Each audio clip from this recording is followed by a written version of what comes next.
Many people confuse faith with certainty. A lot of us would probably say that faith and certainty are synonyms, but nothing could be further from the truth. Faith and certainty are opposites. Because certainty always involves knowing something, being sure, having a mastery over something. And that's the opposite of faith. You don't need faith when you're certain. You don't need faith.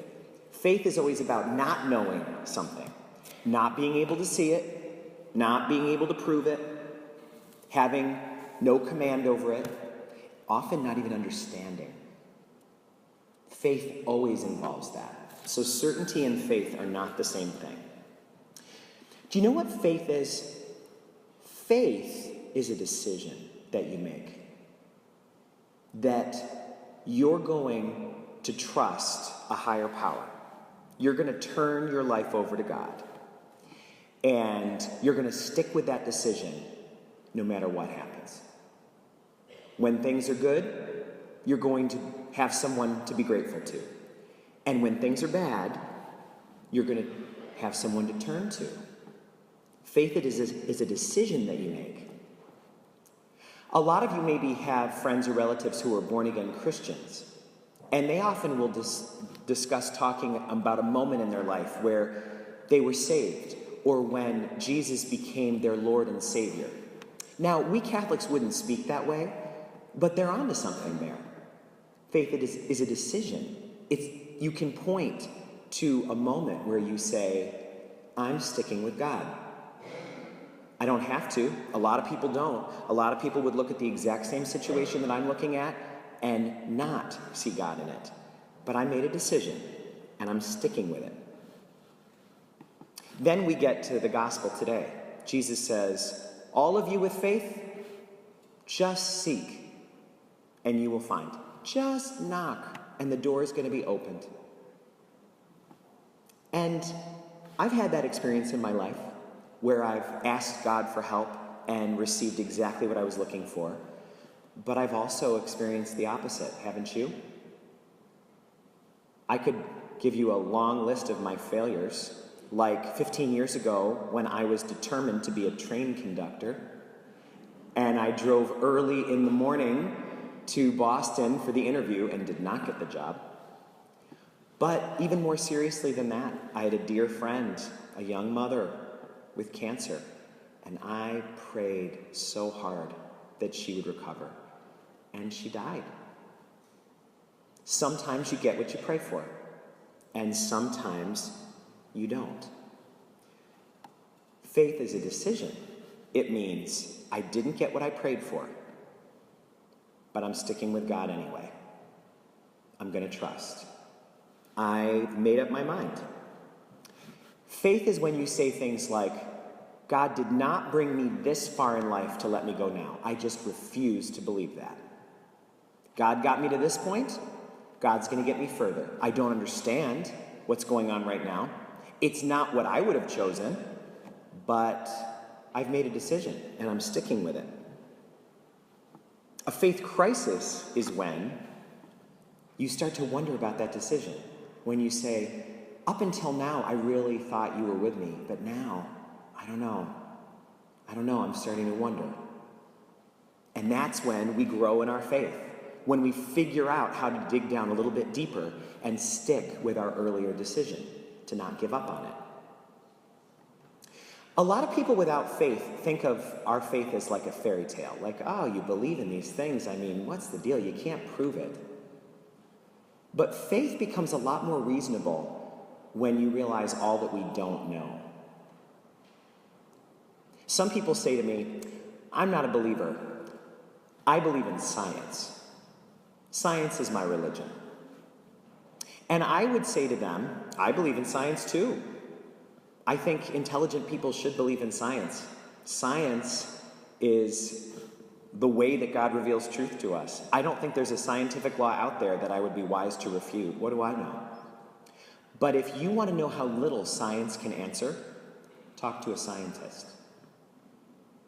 I recently read an interview with one of the most famous astronomers in the world, studies the universe, and he said something that blew me away. He said, 75% of the universe is made up of a type of energy that we call dark energy. The reason they call it dark is not because it's evil or anything. They call it dark because we don't know anything about it. We know it exists, but we don't know how to measure it. We don't know what it does. We don't know how to harness it. Nothing. That's 75% of the universe.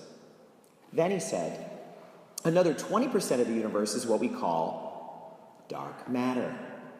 The same thing. It's matter, it's physical, but we don't know what it is. We don't know how to use it. We don't know how to measure it.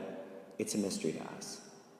So now I'm not so good at math, but 75% plus 20% means 95% of the universe is completely unintelligible to us. We don't know anything about it. We can't master it. We can't understand it. We are left wondering. If that's not enough, listen to what he said next. 30 years ago, we didn't even know that this stuff existed. 30 years ago, no one knew what dark energy or dark matter were. In fact, we thought we were this close to figuring out everything. Little did we realize we were only looking at 5% of the pie. Isn't that amazing? When you realize how little we know about even the world we live in, sticking with God is not an unreasonable thing to do, is it? When we realize how little we can do with our own power, turning ourselves over to a higher power, that seems like a very reasonable thing to do. So here's a question. Because all of us have prayed for things and not gotten them, have you ever let a disappointment in your life cause you to hold a grudge against God? Have you ever had a faith crisis and been weakened because you didn't get what you prayed for and now you're mad at God or you wonder about God? I know that I have experienced that in my life. I think it's part of growth. But then the question is, did we bring a grudge against God with us here today? Or is that something we're dealing with or maybe not dealing with? Because a lot of times we ask God for things and then are angry when we don't get them. I had a remarkable experience in a grocery store a few years ago. It was an average day. I was behind a mom with a child in the little seat of the cart. And while I was getting tempted by the tabloids, the little kid was noticing the candy. And what I heard next, I couldn't believe how great it was. The little kid said, "Mommy, can I have some candy?" And she said, "Honey, it's almost dinner time. No candy."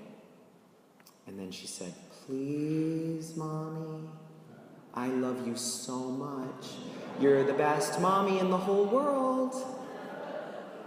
And she said, "No." And then a different approach came out. "It's not fair. You're not fair. I hate you, Mommy. I hate you." And she said, "No." I mean, isn't that exactly what parenting is like so much of the time?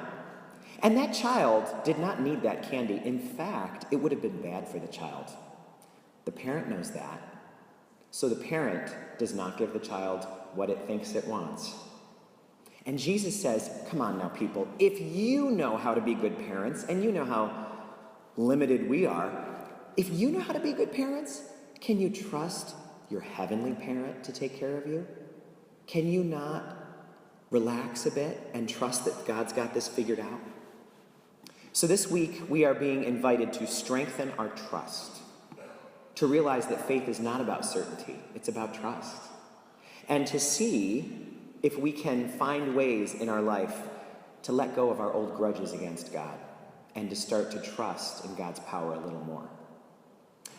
Some people have told me that they find it helpful to have a little phrase that they can turn to during the week. And a phrase that I love that I'm going to work with this week, and I'd invite you to think about too, is when you think about this topic to say, I don't know what the future holds, but I know who holds the future. That's a true statement, isn't it?